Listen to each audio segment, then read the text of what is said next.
మరలా చిగురించబోతుంది. గొప్ప దినాలు నువ్వు చూడబోతున్నావు. నీ యేసుకు సమస్తము సాధ్యమే. గుడ్ మార్నింగ్ దేవుని ప్రియ కుమారుడా, గుడ్ మార్నింగ్ దేవుని ప్రియ కుమార్తె, special good morning to you. సంగమా, ఆదిలో దేవుడు భూమి ఆకాశములు కలుగు చేసిన తర్వాత బైబిల్ చెప్తుంది ఆయన మాట వలన సమస్తాన్ని కలుగు చేశాడని. చూడండి, భూమి ఆకాశములన్నీ కూడా తన మాట వలన కలుగు చేశాడని, మొత్తం అంతటినీ చూస్తే ఆయన మాటే మొత్తం కలుగు చేసిందని. దాని అర్థం ఆయన ఈ విధంగా చెప్పాడు, వెలుగు కలుగునుగాక. చూడండి, మనం ఎవరైనా వెలుగు కలుగునుగాక అంటే ఎప్పుడైనా కలుగుతుందో చెప్పండి. మనం ఇలా పడిపోనుగాక పడిపోతుందా? చూడండి, ఈ లోకంలో మనం పలికిన మాట కొన్నిసార్లు మనం గమనిస్తాం, అవును మనం నరమాతులు అని మన వల్ల అవ్వదని. వినండి జాగ్రత్తగా. దేవుడు పలికితే ఆ మాట ఎంత ప్రశస్తమైందంటే, ఆయన పలికాడంటే అది అలా వచ్చేస్తుంది అంతే. ఆయన ఒకవేళ పలికితే ఇంకొక సూర్యుడు వచ్చునుగాకనే, ఇంకో సూర్యుడిని పలకగానే ఇంకొక సూర్యుడు వచ్చేస్తాడు, ఇంకో చంద్రుడు అనగానే ఇంకొక చంద్రుడు వచ్చేస్తాడు. ఆయన ఏం పలుకుతాడో జరిగిపోతుంది. చూడండి, ఆయన మాటలో శక్తి, ఆయన మాటలో బలం.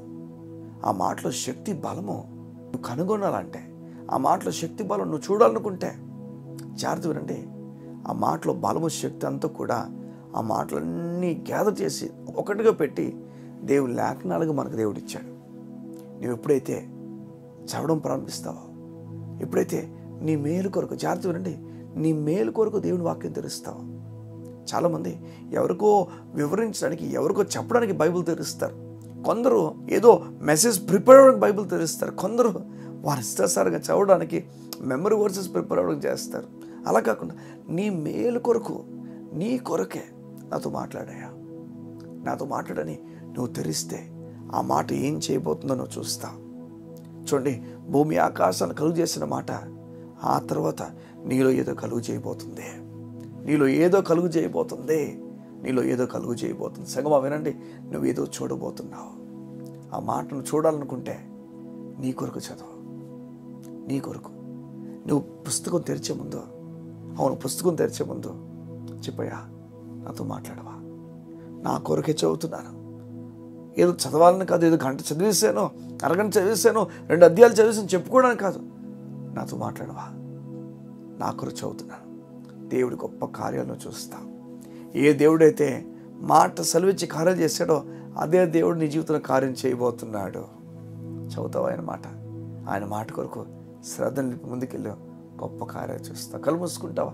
ఈ ఉదయం నీ గురించి ప్రార్థన చేస్తాను. మా ప్రియ పరలోకపు తండ్రి, నీవు ఏ విషయంలో దిగులు పడిపోకుండా నీ పైన ఆధారపడడం నేర్పించండి. నీ వాక్యపు లోతులు వారికి తెలియచేయండి. నీ వాక్యము ఎంత లోతైందో నీ బిడ్డలు అనుభవపూర్వకంగా చూచుదురుగాక. వారి కొరకు వాక్యం చదివి వారు అనేక విషయాలు తెలుసుకొని అనేకులు ఆదరించలాగన వారి కృపించి నడిపించమడుతూ యేసు నామమున ప్రార్థించుచున్నాము తండ్రి. ఆమేన్, ఆమేన్, ఆమేన్. సగమా దేవుని వాక్యము తెరచి చదువు. ఆ వాక్యపు లోతులు నీకు అర్థమవుతాయి. దేవుని దీవించునుగాక. God bless you. See you tomorrow.